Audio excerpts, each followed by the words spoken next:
বাংলাদেশে যে একটা আন্ডারপাস ছিল না? কানুন বাজার আবার মাঝে তলে রাস্তা আছে।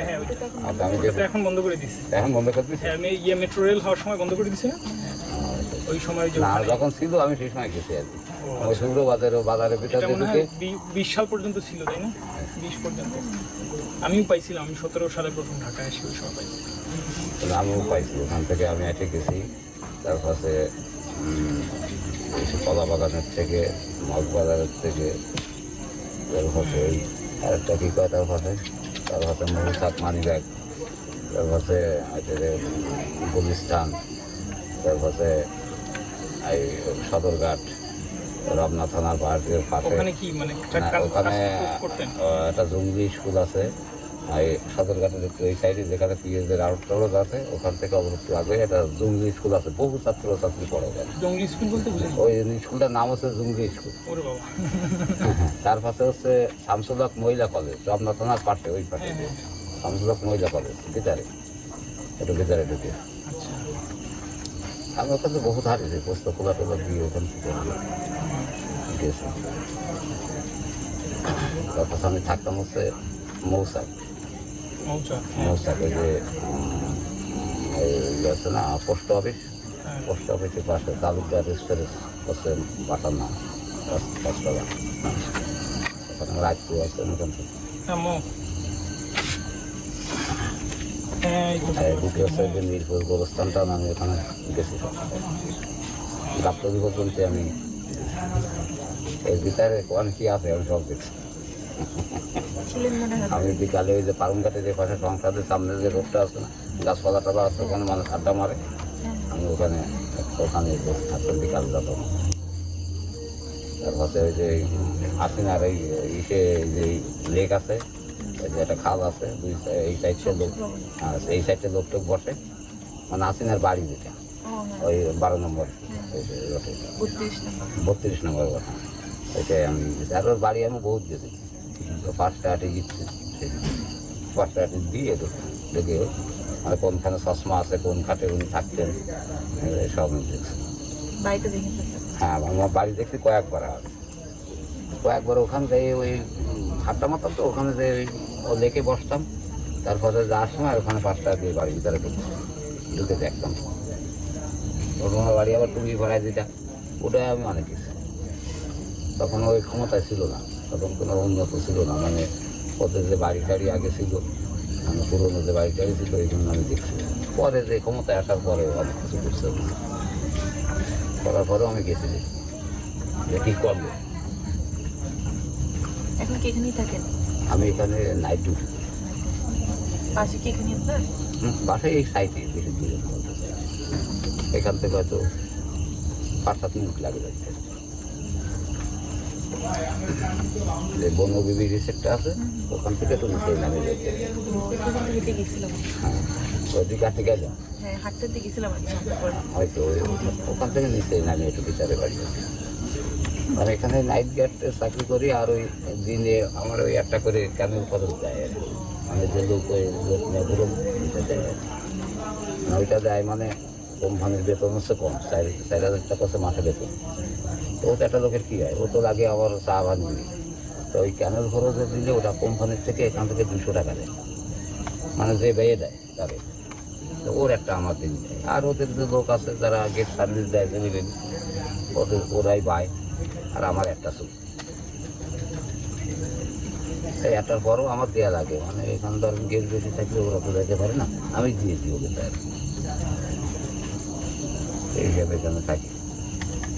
মানে টাকা এত আমি পরিচিত, মানে বহু জায়গায় গেছি। কেন এর একটা রহস্য আছে, মানে আমি বললাম না, শুভ্র বাজার থেকে, ফার্মঘাটের থেকে আমি হাইটে কানুন বাজার গেছি। মানে আমি নিয়ে গেলাম রুগী, আমার স্ত্রী রুগী ছিল, ওই গলায় 2 পাশে ওই বাউন্সিং বাড়ি টিউমার হয়ে গেছে। ওই টিউমারগুলো পাইছি। এখন কোনো ডাক্তার কবিরাজ দিয়ে আর কিছু করতে পারি না। তো লাস্টে নিয়ে গেলাম ঢাকায়, হাতি পারতো না। ঢাকায় নিয়ে যাওয়ার পরে আমার আত্মীয় ছিল একজন, তার বাসায় রেখে মানে খোঁজ দিন লাগলাম কোন ডাক্তার দেখাই। যে ডাক্তার দেখাই সে কয় প্রচুর টাকা লাগবে, আর হবে না, অপারেশন করলে বাঁচবে কিনা, দেখবে কিনা, এই দাঁড়াই বানায় এটা ওটা। তা আমার একজন যুক্তি দিল যে ধানমন্ডি ওখানে যে বাংলাদেশ জাপান একটা মেডিকেল আছে, মানে ওই লেকের এই মাথার থেকে একটু একটা রোড ডিঙ্গে ও পাশে। জিজ্ঞাসা তাই এখানেতে ধরেন 10 থেকে 11 বছর আগের কথা। ওই সময় ওখানে ব্রিজ ছিল 1000 টাকা, ওখানে 1000 টাকার মূল্য ছিল।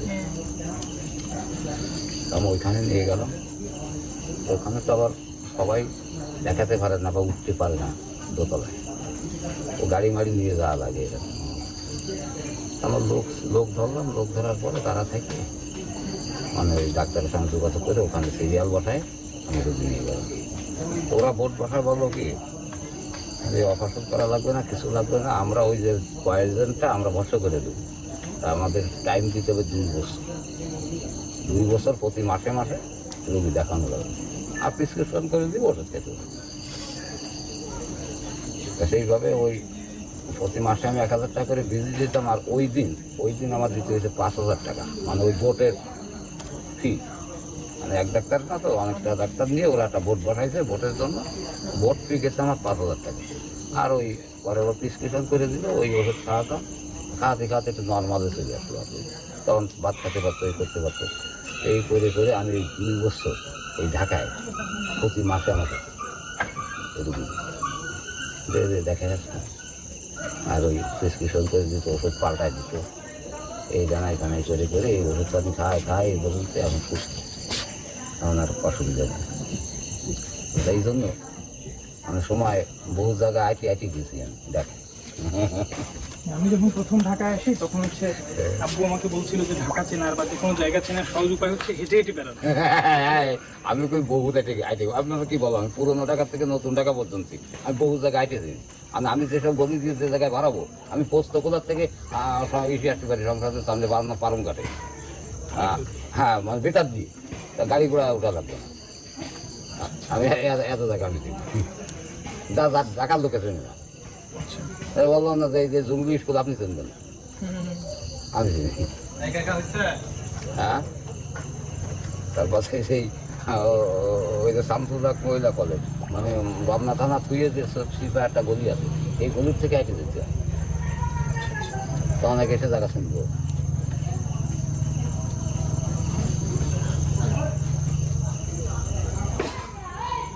পারমঘাটটা খিলাল সাহেবের, সেই খিলালের বাসা। কাকা এখানে কি হচ্ছে আপনি সিকিউরিটির দায়িত্বে আছেন, মানে গার্ডের কাজে? হ্যাঁ, রাত দিন দুটোতেই নাকি শুধু রাতে থাকতে? শুধু রাতে থাকতে, তারপরে দিনে থাকার একটা রহস্য আছে। দিনে থাকি মানে আমার একটা করে ক্যানেল খরচ আছে এদের কাছে, কোম্পানির কাছে, মানে এটা আমার দিতে হবে। কাকে দিতে হবে, কে দিবে? এরা দিবে, আমার দিতে হবে। এই কারণে না, টাকা না, ওই লোক আমার বাড়িতে হবে গ্যাস নিয়ে। মানে এর রহস্য হচ্ছে আমার এরা বেতন দেওয়া হচ্ছে 4000 টাকা কোম্পানির থেকে মাসে। আর এই যে ক্যানেল খরচটা হচ্ছে ডেলি 200 টাকা। ওই যে গ্যাস ঘুরে নিয়ে আসলি 200 টাকা। ওর ওইগুলো তো ওদের সার্ভিসের লোকে পায়, এবং আমি একটা নিচ্ছি যে আমি 4000 টাকা বেতন থাকবো না এবং এটা আমার পোষাবে না। তো ওরা আমার একটা ক্যানেল খরচ দিচ্ছে, ওইটা আমি ডেলি 200 টাকা, অর্থাৎ ওখানে মাসে মাসে আসবে, তাহলে আমার কিছুটা পোষাবে। এই জন্য আমি ওই দিনেও থাকি, ওই ক্যানেল খরচটা দিয়ে হয়তো দেখা যাচ্ছে রেস্ট নিলাম, বা ওদের যখন কি বেশি থাকে তখন ওদের সঙ্গে আমি সার্ভিস দিয়ে দিলাম, সেইভাবে থাকি। এই কাছে আমার বেশি আইসেন তো ঘুরে, আমি থাকলে তো নেয় পাঠায় দিয়ে যেতাম। এমনি কাকার মানে এখানে জন্ম? না, এখানে আমার ছেলে পেলে আমার ছেলের বাড়ির সামনে মোংলা, যেখানে টলার ওর পোকা, ওটা মোংলা থানার ভিতরে। আমি এখানে বাড়ি পেয়েছি, একদিকে জমি কিনে আমি এখানে বাড়ি করেছি। আমার ছেলে ফেলে এখানে যাবো। কাকা হচ্ছে রাতেও কি পুরো রাত গার্ডে থাকেন মোটামুটি, মানে রাতে কেন থাকে? না, থাকি পুরো রাত, মাঝে মধ্যে থাকি। এত সময় দেখা যাচ্ছে কি মেলা উজাগার করলে হয়তো দেখা যাচ্ছে 2-3 দিকে একটু ঘুমাই ফেলি, ওই উপরে ওখানে আমি থাকি। ওই জায়গায় থাকি, ওই আমরা যে সিঁড়ি দিয়ে উঠছি। হ্যাঁ, ওখানে যদি রাতে কোনো বিপদ ঘটে আপনি ওখানে একাই থাকলেন, মানে যদি মাত্রা বেশি বাঘ ওই উপরে দোতলায় যাবে। তো দোতলায় কথা বলছেন? হ্যাঁ, আমি দোতলায় কিছু বালিশ দেখলাম উপরে। হ্যাঁ, বুঝতে পারছি। আমি ওইখান থেকে ওখানে বাঘ আছে, ওখানে পৌঁছতে তো অনেক কিছু। আর ওখানে পৌঁছে বাঘ। আমি আগে আমি এখানে এই 1 বছরের বেশি হচ্ছে আমি এখানে ডিউটি করি। তা ডিউটি করতাম কেন, এই ডিউটির রিসোর্ট আমি আল্লাহ করতাম, এই রাস্তা দিই। পরে ওই 8টায় আমি ছাড়িয়ে দিই, ওই রিসোর্টটা ছাড়িয়ে দিই। যে এই ডিউটি এইভাবে ডিউটি করে পারা যায় না, কেন যায় না? মানে এই যে আগে যারা এই জলদস্যু ছিল এরা তো আমেরিকার আমাদের সারেন্ডার করেছে, স্বরাষ্ট্রমন্ত্রী সারেন্ডার করাইছে, সাংবাদিকদের দিয়ে ওকে 1 লাখ টাকা তৈরি পুরস্কার দিল, দিয়ে মোটামুটি ওদের আওতার মধ্যে আনল, কিছু অস্ত্রপাতি মানুষ। আর এরা কি করেছে, এরা যার কাছে 10টা অস্ত্র আছে 5টা জমা দিচ্ছে, 5টা দিয়ে যেতে পারে জঙ্গল।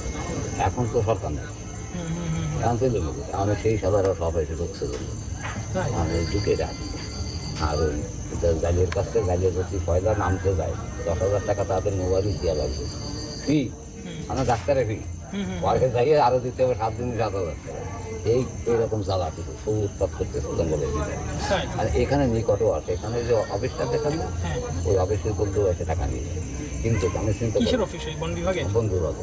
ওই যে ইয়ে দেখলাম যে হচ্ছে বিশাল 3 কি 4 তলা বিল্ডিং দেখলাম, একটা হলুদ হালকা হলুদ কালার। হ্যাঁ হ্যাঁ, এই তো এইখানে। এখন এইটা আর সাফা সব বেশি হয়ে এইটা যখন এলোমেলো হয়ে যাবে তখন আমি ওইটাকে ছেড়ে দিচ্ছি যে আমি দিতে সম্ভব না, সামলাতে পারবো না। 22,000 টাকা করিতে বলবে তখন আমার দিল একটা খালি ছেড়ে দেওয়ার পরে এটা বলবো যে আমাদের এখানে তুমি থাকো, তোমার আমরা কোম্পানি থেকে 4,000 টাকা দিয়ে তুলে দেবো। তা আমি বলি 4,000 টাকা তো আমি থাকবো না, তবে আমি থাকতে পারি, আমার একটা ক্যানিং করে দিতে হবে। তো সেইটা ওরা রাজি দিয়েছে। এইটা ধরেন হয়তো আমি 200 পেলাম, আর ওখানে 4,000 এই। আর যেদিন গ্যাস থাকবো না ওই দিন তো তাকেও বাকি খারাপ, আমারও বাকি খারাপ, আমিও খারাপ পেয়ে যাবে আর কি। আমি চিন্তা করি মাসের ভিতরে যদি আমি 20টাও পাই তাও আমার সেই 8,000 টাকা প্রতিদিন তো এখানে গেস্ট থাকে, প্রতিদিন ফিরাই আসে। আমি দেখছি বর্ষার সময় হয়তো আবহাওয়া খারাপ হলে 2 দিন। শীতকালে কেমন গেস্ট? শীতকালে ভালো, শীতেই তো মেইন গেস্ট থাকে না? ভরপুর গেস্ট থাকে। আচ্ছা, এই যে সামনে যে রমজান আসতেছে, রমজানে আসে রমজানে এরা কী করে, খুব সম্ভব রমজানে অন্তত 15টা তো বন্ধ করে দেবে, তারপর হয়তো আর 15টা আছে খোলা থাকে আর কি। রমজানে তো খুব কম আসবে। তখন কি অফার চলে রমজানের সময়? মানে ছাড় দেয়, ডিসকাউন্ট থাকে অনেক? তা আমি বলতে পারি না, এটা ওরা জানে, ওরা দিবে, ছাড় দিবে, দিতে গত বছর দিতে দেখি। বর্ষাকালে এখানে কেমন পানি হয়? পানি হয় এইসব তলায় যায় তো, আবার একটু বড় বন্ধু কিন্তু হইলে এটা তলায় যাবে সব। মানে এটাও না না না, এটা তলাবে, ওই যে নিচের পাটটা, নিচের পাটটা তলায় যাবে। এই সব তলায় পানি আসবে, এই যে পাটটা না একদম তলায় যাবে সব সময় না, মানে খুব বন্যা টন্যা হয়ে যেতে যাবে, সম্পূর্ণ তলায়।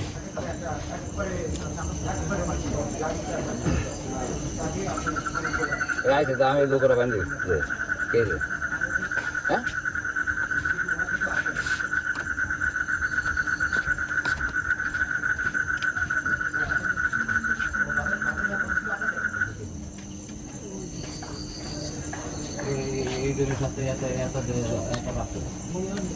তুই তারাই আমার গ্যাস লাইট আনছিস, আমার ওই গ্যাস লাইট যায় ডেলি একটা 14-15 টাকা কাটে একটা গ্যাস লাইট, ওই গ্যাসটা নিয়ে গেলে দেয় না, যে নিয়ে যায় আর দেয় না। না যেমন আমি হলে থাকা অবস্থায় আমার কাছে রাখতাম ডিম সিদ্ধ টিদ্ধ করার জন্য, তরকারি রান্না বান্নার জন্য মাঝে মধ্যে। যে বন্ধুরা বিড়ি সিগারেট খাইতো এরা নিলে আর দিত, এই জন্য আমি সবসময় 3-4টে রিজার্ভ রাখতাম।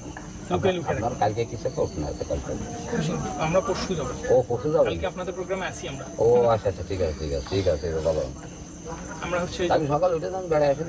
8টার দিকে বেড়ায় আসবো। আপনি থাকবেন নাকি সকালে? হ্যাঁ 8টায়। ও আচ্ছা আচ্ছা, তাহলে তো মানে কি ওই লোক হয়ে যাবেন? হ্যাঁ, নৌকা জানি না, আমাদের সকাল 8টায় যে একটা কোথায় যেন ঘুরতে নিয়ে যায়। আচ্ছা আচ্ছা, ওইটা আমি নিত। হ্যাঁ, ওইটাতেই যাবো। ওইটা লোক নিত হচ্ছে ওইটা থেকে এসে রাখো। হ্যাঁ, এখন কাকা হচ্ছে জলদস্যুরা কি গিয়েছে সব ধরে না? না না, এখানে তারা আসেন, এদের সঙ্গে যদি কোনো কাজ থাকে তো এদের অফিস আছে, তাদের সঙ্গে যোগাযোগ করতে হবে। কারণ এই পর্যন্ত দেখা যায়নি যে কোনো স্টেটে তারা হামলা করেছে এবং কোনো গেস্টের সঙ্গে তারা কোনো খেলা রয়েছে এবং পাওয়া যায়নি। তাতে বুঝলাম যে এরা অফিস থেকে যোগাযোগ রাখেছিল, কিন্তু এখানে কোনো হামলা এখন এখানে কোন বাহিনী অ্যাক্টিভ বা কোন গ্রুপ অ্যাক্টিভ এখন সব থেকে? একটা 3 গ্রুপই আছে এখানে, এই দুটো এখন কোন কোন গ্রুপ? ও আমি ওকে দিয়েছি এই সব বাইরে এই মানুষ কথা বলতে শুনছি যে জঙ্গলের ভিতরেই থাকে। হ্যাঁ হ্যাঁ, জঙ্গলের ভিতরে থাকে, এই জালের জন্য টাকা দেয় না, এইটাই আর কি। আমরা তো খালি নাম শুনছি, জীবনে দেখিনি আর কি। হ্যাঁ, ও আমার তো আমি তো জানি না, আমি আগে যেতাম সুন্দরবনে, আমি মাছ মারতাম আগে, ওই সময় ওদের সঙ্গে ওরা বাসা থেকে টাকা পয়সা দিতাম, কিন্তু যেটা সুন্দরবন ছাড়ান দিয়েছে অনেক যদি আমি আর এই নদীটাতে মাছ, এই নদীতে থেকে মানুষ মাছ মারে? না না, এই নদীতে সামান্য আর কি, তো মাছ মারে হচ্ছে এই যে ফরেস্টার যে অফিসটা দেখছেন না, ওখান থেকে একটা খাল আছে, ওই খাল দিয়ে ওখানে যাওয়া যায় জোংরা, ভদ্রা, মরাপাথর, জাফি, ওই জায়গাগুলো সব ওই দিকে যায়। ওখান থেকে এক সপ্তাহ পাস করবে, ঠান্ডা হয়ে গেছে কি করে? 7 দিন মাছ মারবে, বুঝলেন, 7 দিন মাছ মারবে, পরে যে মাছ নিয়ে আসে আর ওই জায়গা ওখানে থাকে, ওই 7 দিন পরে জায়গা মাছ হচ্ছে সেই সব জায়গা। এখানে তো সামান্য আর কি, এখানে ওই যে সব জাল টাল দিচ্ছে দেওয়া যাচ্ছে, আর 1-1.5 টাকা হবে, 2 টাকা হবে। আর মাছের কলি হচ্ছে ওই সব জায়গায় মিশে বাঁধা, মানে গভীর জঙ্গল, ভদ্রা নদী, জোংরা নদী, জাফরি নদী, শিবসা নদী, এইসব জায়গায় ওই জায়গায় চলে বেশি খাইলে সরকারি রয়্যালটি দিয়ে 7 দিন পাস করে ওখানে থাকে। আর তাদের ওই এক একজন মালিক আছে, তারা ওই ফেরি লোক দিয়ে বরফ নিয়ে যায় মাছ নিয়ে নোংরা আলো। ঠিক আছে কাকা, পরে কথা হবে আমার। না আমি তো লোকরা বাঁধতে পারতাম, লোকরা করোনার জন্য আছে ডেকে ওনাকে বাঘ কিভাবে ধরলো অধিবাসীরা?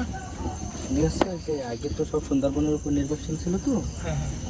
আমি একটু জঙ্গল করতাম আগে লেখাপড়ার পাশাপাশি। তো আমাদের বাড়িতে একটা বনভূমি পূজা করতাম আমরা, এখনো হয়।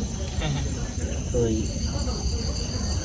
ফরেস্ট অফিস থেকে আর কি জ্বালানি কাঠ দিত, ওই কাজ এই কাঠ বিক্রি করে যেটা পুজো উপলক্ষে। হ্যাঁ, পুজো উপলক্ষে 2 নৌকা কাঠ দিয়েছে।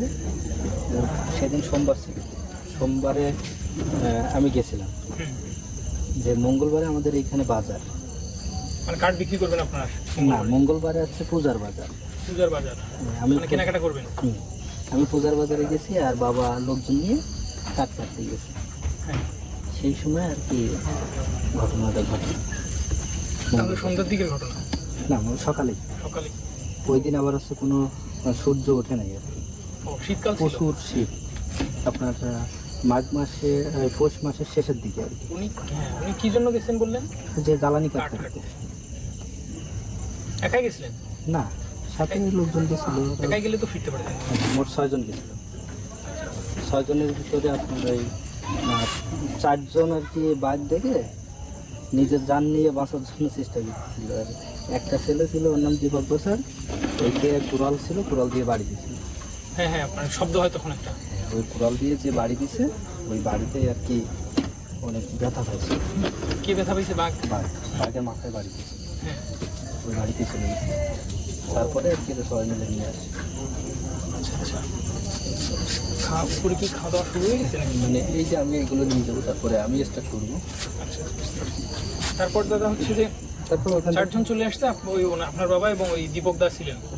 না মানে সবাই ছিল ওইখানে, কিন্তু ওরা নৌকায় উঠছিল 2 জন, আর একজন গাছে উঠছিল, আর একটা ছেলে আমার বয়সে ছিল, ও আর কি মানে কি করবে বুঝতে পারতেছিল না, দেখে হতভম্ব হয়ে গেছে আর কি। এটা কি খুব গভীরে গেছিলেন নাকি এই সামান্য? যে এখানে একটা ক্যানেল আছে না, দেখা যাচ্ছে এইটার মাথায় আর কি। মানে এখানে সাধারণত আসে না, এই জন্যই গেছিলেন ওনারা? ওই সময়টা বাঘের খুবই অত্যাচার ছিল। 11 সালে? টোটাল হচ্ছে আপনার 9 থেকে শুরু হয়েছে 16 পর্যন্ত। এর ভিতরে টোটাল 14 জন যে বাড়ি করছে আমাদের এলাকায়। ওই সেই একটা বাঘ নাকি একটা যেটা বাঘ। ঢুকতো ভিতরে? হ্যাঁ এই যে বড় খামারে ধরা পড়লো? হ্যাঁ, ওই একটা বাড়ি। ওইটা মারা যাওয়ার পরে আর কোনো ঝামেলা হয়নি। মানিক ঠিক আছে,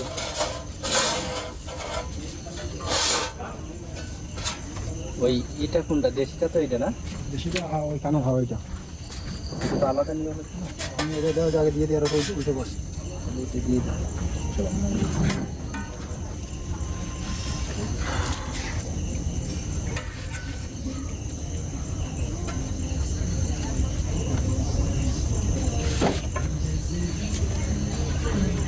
কালকে তো আসেন। হ্যাঁ আসি, কথা হবে, গল্প হবে অবশ্যই আপনার সাথে।